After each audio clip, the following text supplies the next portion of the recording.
So today's topic of discussion is a little different from our usual video lectures, okay? But this is very important, especially this is very important for all the MBBS aspirants in India, all of those Indian students who are studying MBBS in abroad and are planning to come back to India, and any person who wishes to practice medicine in India. So today we are going to discuss next, and next is 3-in-1. So why I am calling it 3-in-1 will be quite apparent in the following placards. Okay. So what is next?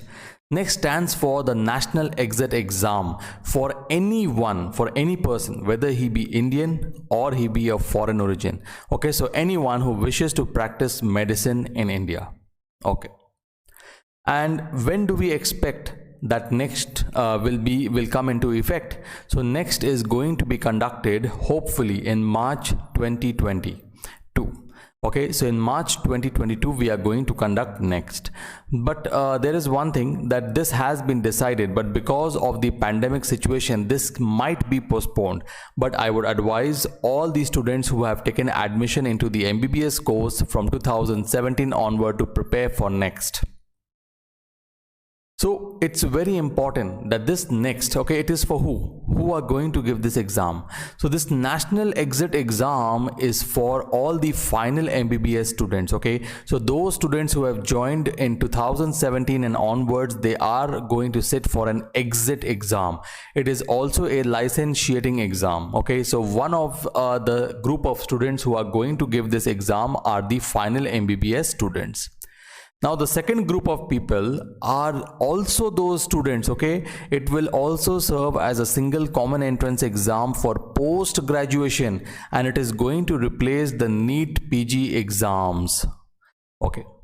Thirdly, this will also serve as an MCI screening test, thus replacing the fmge exam. So all the foreign medical graduates who are studying in different universities across the world, for example, Philippines, from Pakistan, from Bangladesh, Ukraine, Russia, China. So from all these countries, anyone and everyone who is reading MBBS will have to come back and give the next exam. So next will be a common entrance exam for final MBBS students, for postgraduate aspirants, as well as for foreign medical graduates. So it is going to be a common or a single window exam. So next is going to have two main parts. One is next one. So remember, the next one is a theoretical exam. It is a theoretical MCQ based exam, and as I have used two important terms, it is a qualifying exam. Means what? That there has to be or there will be a certain cutoff. Okay, so if you clear that cutoff, you will qualify next one, and on the basis of this qualifying marks you can then enter the internship. It is also serving as a competitive exam, means on the basis of the next one score you are going to be allotted a postgraduate seat. So it is both a qualifying exam as well as a competitive exam. Whereas on the other hand, the next two, it is a practical exam and it is post internship exam, and it is just a pass or a fail exam. So you need to pass next two exam if you want to practice in India, okay, or if you have to carry out post graduation in India.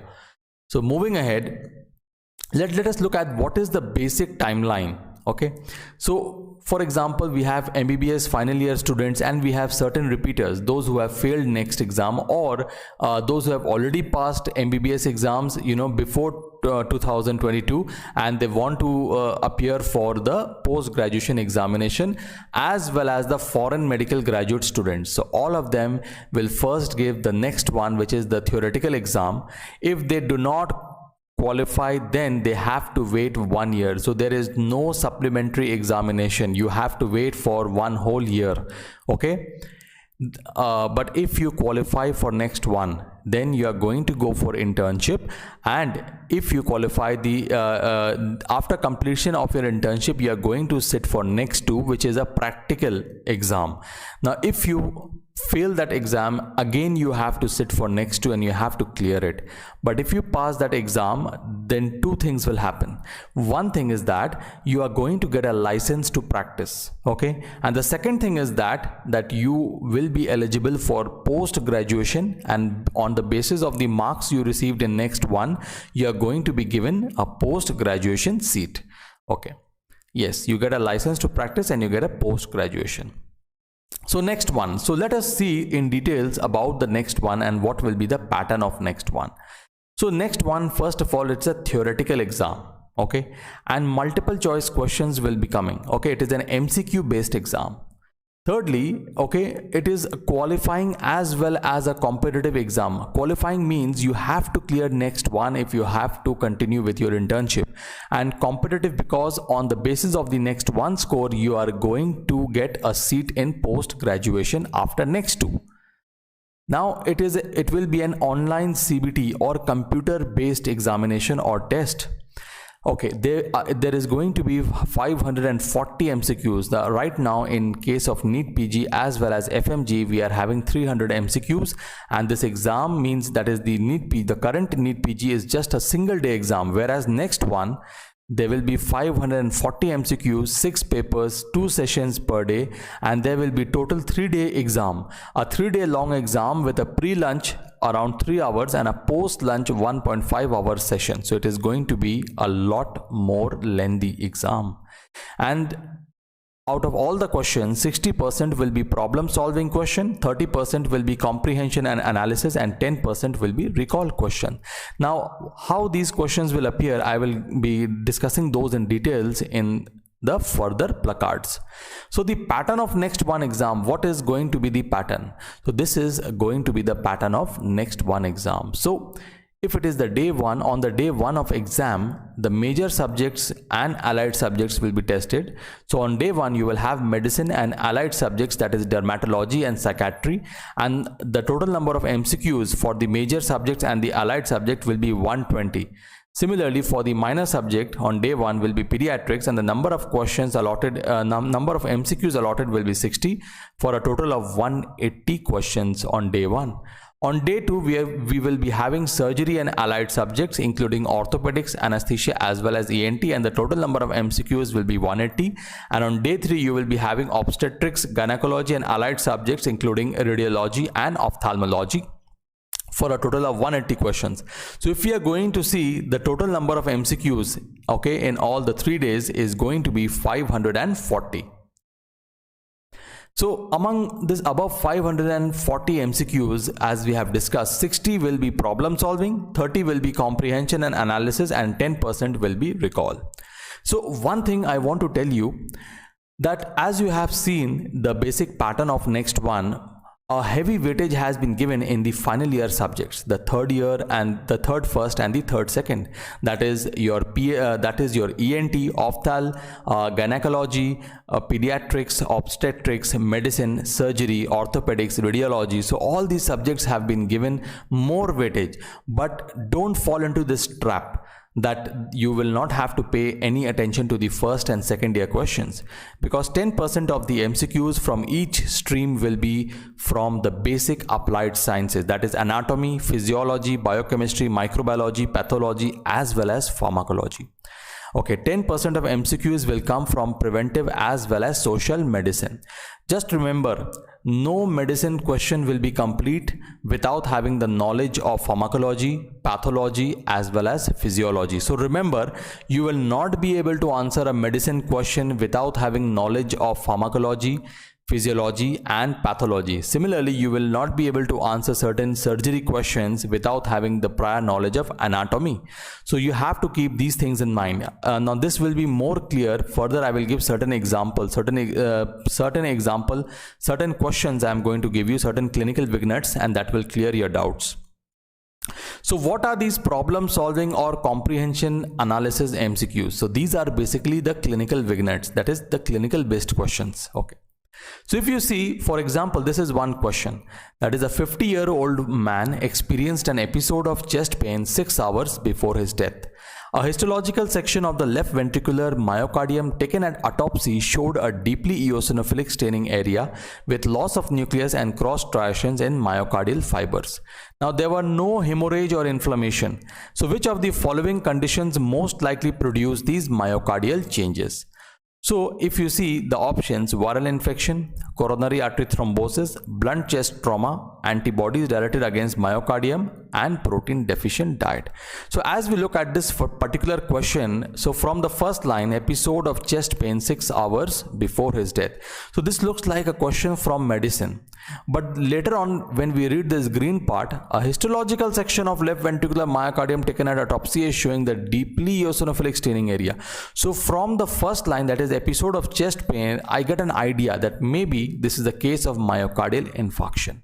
But reading the histological section, okay, of the left myocardium showing a deeply eosinophilic staining area with loss of nucleus and striations. So if you will go back to your pathology, then you will realize that yes, in necrosis we are having such a histological picture. So if you don't know about these things, then you will not be able to correlate. So here we are having some clinical clue from the medicine part, and we are having some pathological clue from the pathology part. So from here you will confirm that yes, this is the case of myocardial infarction. So this is called as integration. This is an integrative approach. You are integrating some knowledge from medicine and you're integrating some knowledge from pathology, and then you are coming to a conclusion. So now you know that it is myocardial infarction. So now see, even the options, in the options you don't see myocardial infarction, but you see certain causes of myocardial, and among that, if you go back to your pathology, Robbins, 90% of the cases of myocardial infarction is because of coronary artery thrombosis. Okay, so this is how you are going to get a question, and this is how you are going to answer. So before, in previous times, if you see the FMG or if you see the NEET PG questions, all of them were one-liners. The most common cause of myocardial infarction is coronary artery thrombosis, but now it is not. It is an application based. So in real life scenarios, you are getting certain patients, you are getting certain clinical features. So now you correlate and then you answer. So here both all different kinds of knowledge, okay, you will have to apply in a single exam. That is why if you see, it is a 3-day long exam. So you have to answer multiple questions, and you are given more time to solve the same amount of questions. Let us look at the second example. So here a 90-year-old woman is diagnosed with Staphylococcus aureus pneumonia, and she receives a course of antibiotic therapy. Now 2 weeks later, she no longer has a productive cough, but she still has a temperature of 38.1 degrees centigrade. Now a chest radiograph shows a 3 centimeter rounded density in the left lower lobe of the lung, whose liquefied contents form a central air fluid level. Now there are no surrounding infiltrates. Which of the following terms best describes the outcome of patient's pneumonia? So this is a clinical question that they have given you, and they have given you one chest radiograph. So over here, if you see in the left lobe, you are having a certain well circumscribed area, okay, and what you are having, this is the air fluid level that I was speaking about. So all these findings correlate with and now I will give you the options. So complete resolution, no, it has not resolute, there is no resolution. Is it regeneration? No. Is it fibrosis? No. A chunk of the part, okay, there is no opacity. Is it abscess formation? Maybe, yes, because there is an air fluid level, okay. Or is it a progress to the chronic inflammation? So what will be the best answer over here? Because the patient is still having temperature, okay, and the patient but no longer is having a productive cough. So what has happened, that the patient, there is an abscess formation. What is an abscess? It is a localized collection of pus. That is why the patient is still having the temperature. So here, if you see, you need to know your microbiology, you need to know your pathology, you need to know your medicine. So you need to have an integrated approach. So the answer is abscess formation. So you have to correlate, okay, and sometimes you have to go, the answers will be very close to each other, okay, but what you have to do, you have to take certain points, okay, and you have to see in the best case scenario which is the best suited answer in this possible scenario. So it is all becoming application based, okay. There is no rote learning, there is no single answer to that question. It is all depending on how you can think, how you are able to think and apply, okay. Now, a third question, okay? A 36-year-old woman experienced severe abdominal pain with hypotension and shock that led to her death within 36 hours after the onset of pain. So this is the medicine part of the question. Now, from the gross appearance of the mesentery, which is shown in the figure, which of the following event has most likely occurred? So this is the basic image. A gross image has been applied to you, okay, has been given to you. So what can you see over here? See, they have given you certain clinical scenarios. What you are seeing in this image is actually fat necrosis. A saponification has occurred. The whitish areas in the image are the areas of fat necrosis. And if you see the clinical features or the clinical outcome of this pathological process, okay, just see what I'm saying. The clinical outcome of the pathological process is what? It is acute pancreatitis. So the clinical outcome is acute pancreatitis. The pathological scenario over here is fat necrosis. So you have to understand that this is called as integrative approach. So without knowing pathology, you are not going to answer the questions from medicine. This is all I wanted to tell you. Okay. So what can we learn from these clinical vignettes? So we need to have an integrated approach, as I already mentioned, meaning that you will have to be thorough with all the 19 subjects. For example, you cannot answer the questions from medicine without having knowledge about physiology, pathology and pharmacology. Similarly, you will not be able to answer surgery questions without having prior knowledge of anatomy. Excuse me. Now about next two. So what is important about next two? So it is a post internship exam. So after you clear the internship, then you are going to have the exam. Secondly, it is a pass or a fail exam. It is not competition based exam. Again, it is a practical exam. It is a clinical skill assessment exam. So whatever clinical skills you are going to acquire during your internship years, that will be assessed. Okay.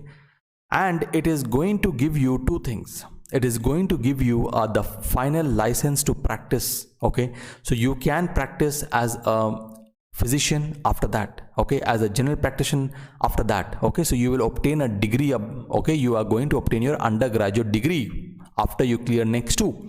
Plus it is going to give you a ticket towards your post graduation based on the scores which you obtained in next one. Okay.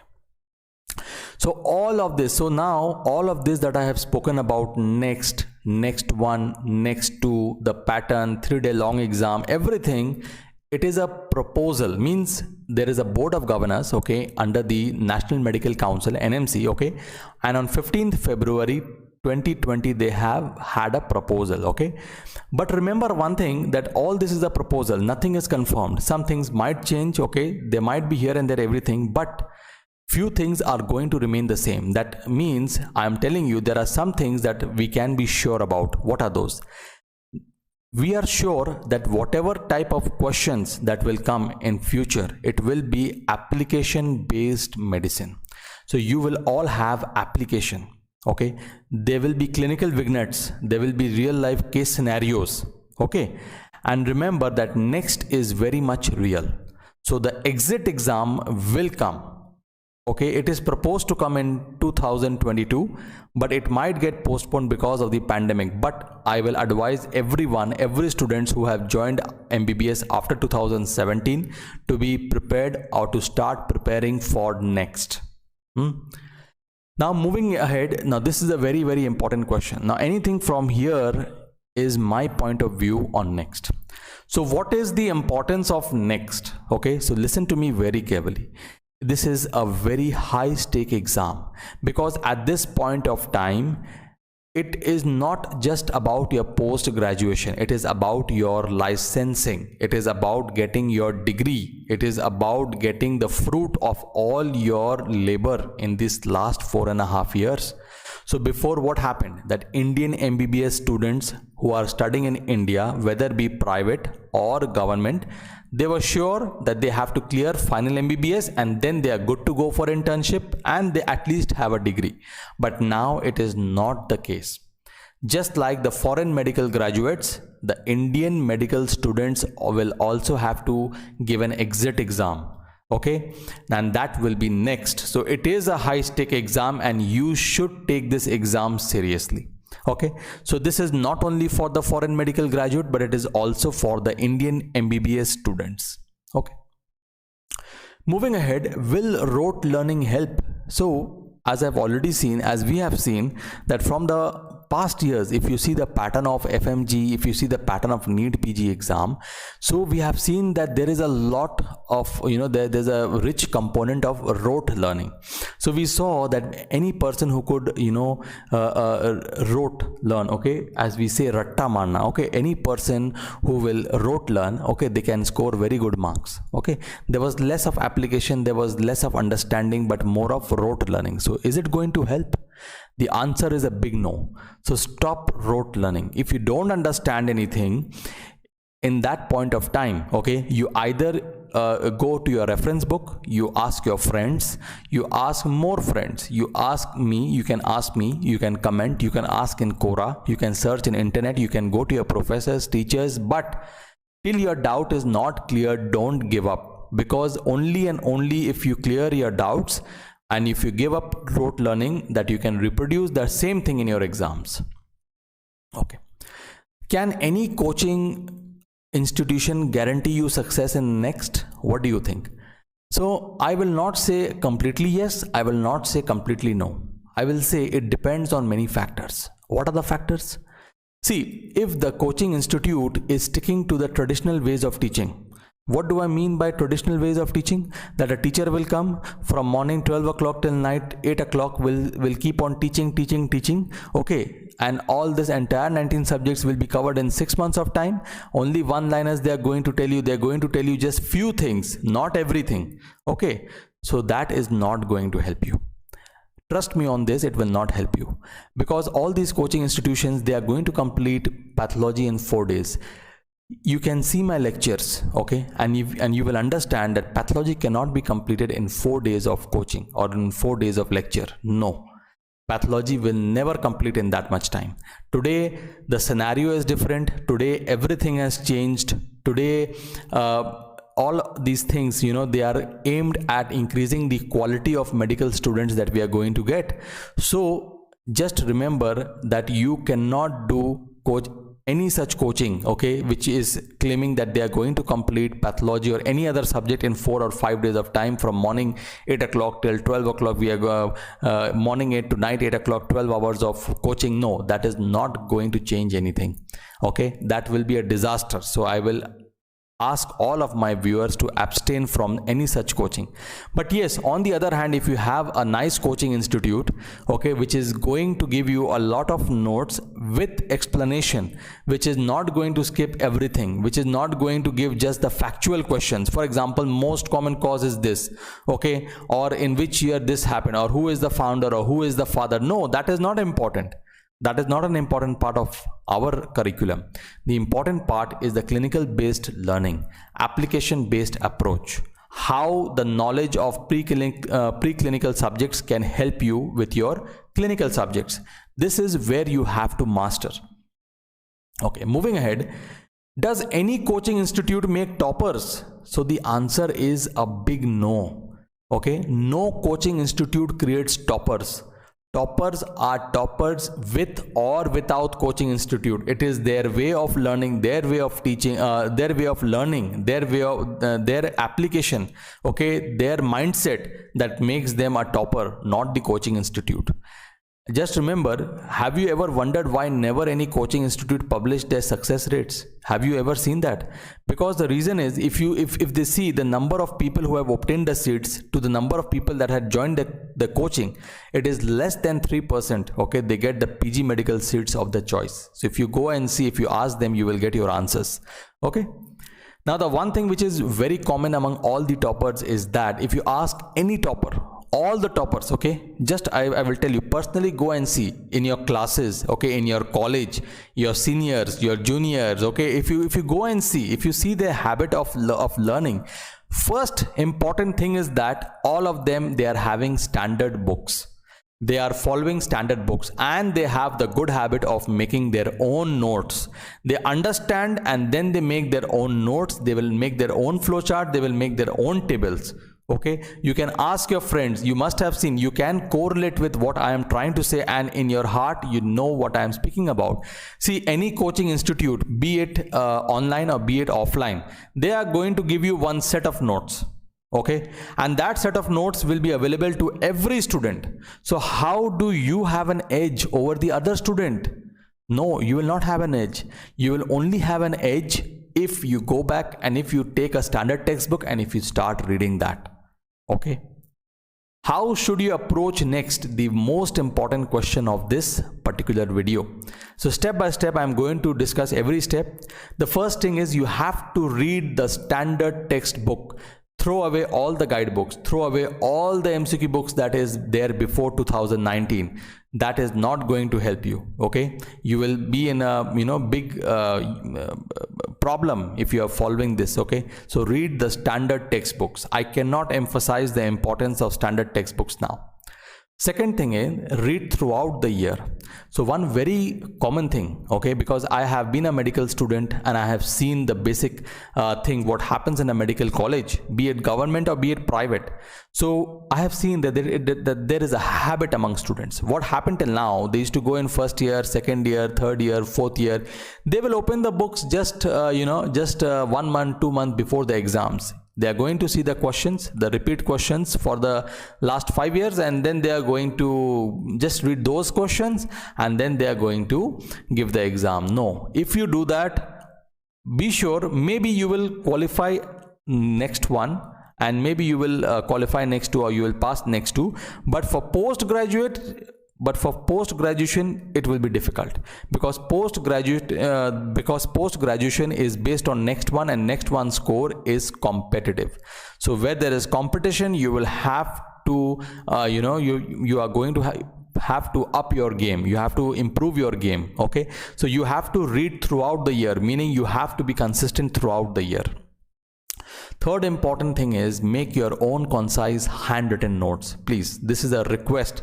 Many of my students, they ask me to post all of my notes, the PDF of my notes, the PowerPoints they want. They are thinking that they just want to get a print of that. Okay, mind my friends, your concept is not going to get clear with my notes. Okay, that is why it is not healthy to just print out a note and to just read from the PDFs or the text. You have to make your own handwritten notes. It is only then that you will add value to it, and it is only then that your brain will give importance to it, and it is only then that you will be able to reproduce and integrate that knowledge with the subsequent subjects, clinical subjects. So the importance of handwritten notes cannot be more emphasized. The fourth important thing is now you have to attend clinical postings, because you are going to get a lot of clinical based questions. So the more you are going to attend the clinical postings, the more you will come across the patients, the more you will come across the case and the disease, the more interest you will have. The more you can be able to elicit signs, okay, ask about the symptoms of the patient. So the more you will have the practical exposure, the better it will be for your next one, because a lot of questions will be clinical based questions. So you will have to attend clinical postings. And one more thing, your clinical postings, if you see, will start anywhere in the world, be it India or be it abroad. The diseases are the same, the topics are same, the books are the same. So you have to start attending the clinical posting from second MBBS itself. Okay, doesn't take a lot of time.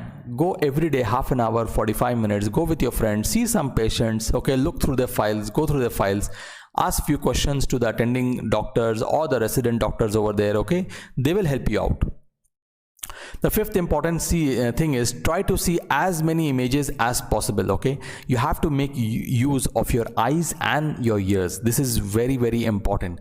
Okay, this is a classical most important sign of a good doctor, of a good medical student, is that because in the medical field, okay, you have to be very sound, okay, with both your medical knowledge that is in your brain, with both whatever images are there in your mind. It is very, very important, because you will see a number of image based questions that is going to come in next. The sixth important thing is you solve clinical based MCQs. Now I have seen, I am putting up as fast as possible a number of clinical based questions. Okay, and these questions I have come across several books, several nice authenticated books. Okay, and these questions are very, very important. What I found that not many students have solved these questions. So don't run away from these questions. Absolutely, you're going to make mistakes, but if you don't make your mistakes now, you are definitely going to make mistakes in your next exam. Okay, so solve as many clinical based MCQs as you can. Don't ignore your first and second year MBBS. No, you will not be able to answer next without them. Remember this thing.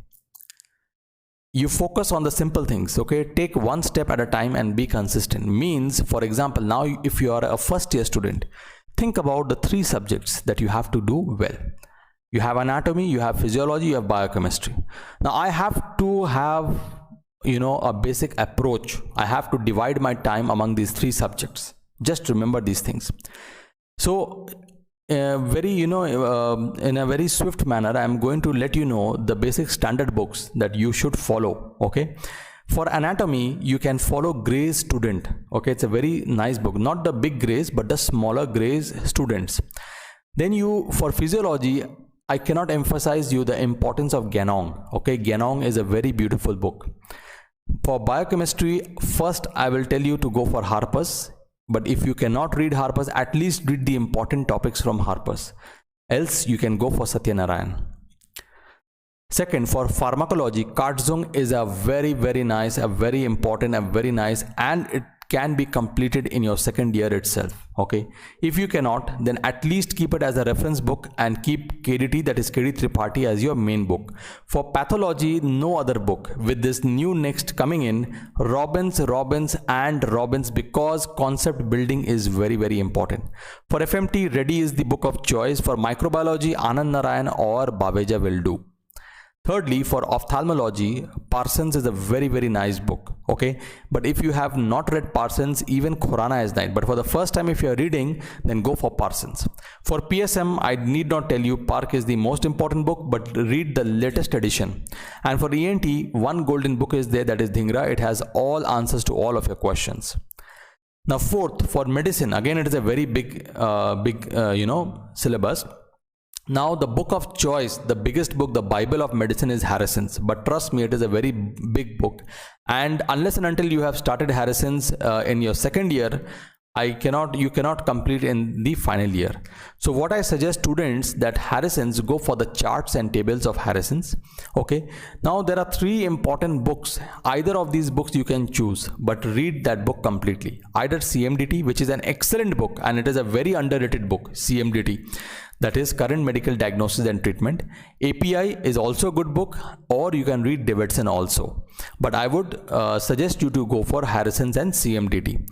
Now for surgery, again a very lucid and a very nice book is Bailey and Love. If you can read that book, then please go for that book. My second choice will be SRB, and my third choice will be Manipal for surgery. For obstetrics and gynecology, as you know, Datta is enough for obstetrics as well as gynecology.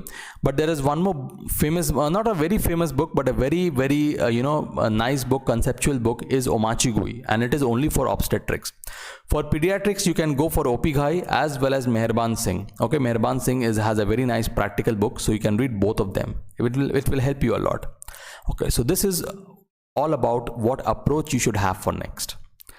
Now for pathology, okay, in terms of pathology, because I teach pathology, you should read my notes, whatever notes I have given you, and you should listen to my lectures multiple times. You should make your own handwritten notes, okay? It shouldn't be that someone else is writing and then you go, you take it. No, it will never be the same. It will never ever be the same. Whenever you have some doubt, and you will have doubt, if you are watching my lectures, okay, maybe you don't have many doubt, but if you don't have a single doubt, then I doubt you. Because any book, however good it be, okay, any lecture, however good it be, okay, you will still have 1 or 2% or 10% doubts will be there.